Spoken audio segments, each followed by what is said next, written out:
Greetings and thank you for joining us at inflation.us. For everyone out there, the pundits on Fox and CNBC who said that real estate was going to bottom in 2009 or real estate was going to bottom in 2010, I just wanted to show you this quick graph. You are right here. And guess what? Real estate on an annual basis went down again. In fact, we saw 6 cities, Charlotte, Atlanta, Miami, Portland, Seattle, Tampa, all hit fresh lows. Looking at the most recent data for the Case-Shiller Index, we've got on a monthly basis a drop of 1.3% for pricing and 0.8% down on year to year. Now, of course, this was never supposed to happen again. We were only supposed to see prices rise from here on up because real estate had bottomed, because the Treasury is funding 95% of mortgages, because the Federal Reserve has rates artificially low, and because banks are doing everything they can to help borrowers. By the way, banks have said they have now exhausted their options with borrowers. The fact is the jobs people are getting are part-time, temporary jobs, or if they're staying unemployed, they're long-term unemployed. We just had recently 150,000 people past the 99-week mark. Now, looking at foreclosures are going to continue to rise and continue to accelerate despite what the mainstream media and government assessments have been. Here's the hard data. From second to third quarter, we saw a jump of 31% in new foreclosures. In the last year, that number is 3.7% up in the last year for new filings. If you look at total foreclosures from year to year, we are up 10% in the total foreclosure process.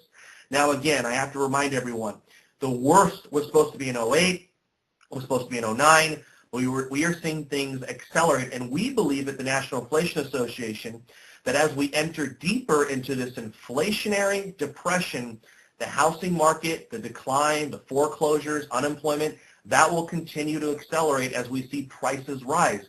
I mean, here we have unemployment at multi-decade highs.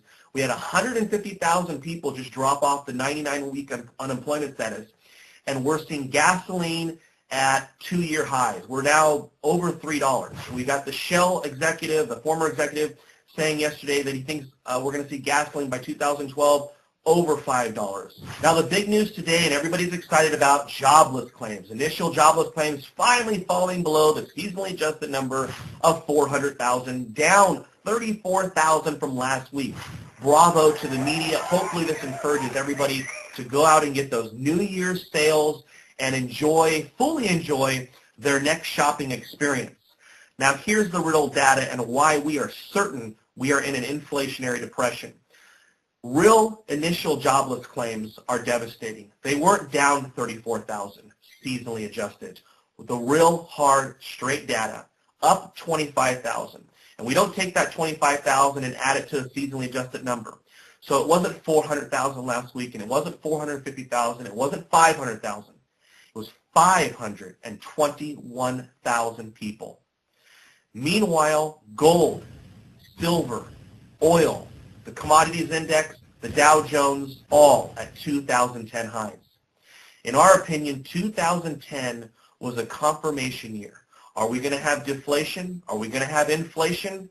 Are we going to have an inflationary depression? Are we going to have a recovery?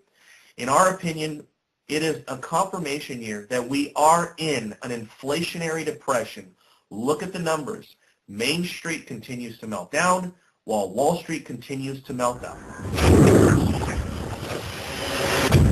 In closing, we want to take the time to thank everyone who subscribes to inflation.us, everyone who watches our videos and forwards our newsletter. Thank you so much for helping us meet our objective in helping prepare and warn as many Americans for hyperinflation as possible. Looking back at this year, people forwarded our emails about the sovereign debt crisis, our inflation food report, QE, how the Fed's monetizing our debt now. We ended up on Fox News a few times. In fact, Melt Up, our documentary about what exactly is going on in this country, is nearly at 1 million views right now. End of Liberty, our highest quality feature documentary ever made, is now over 550,000 views. It is a video that is imperative for people to watch and understand, to see how our liberties are being eroded over time with government regulation and government involvement in our daily lives. We also thank everyone for watching our first fictional mini video about the day the dollar died. Many of you have expressed that you want to see more videos like that and more things like that.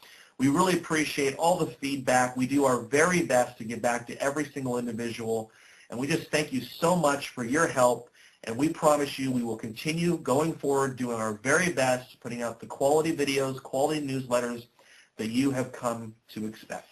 Thank you.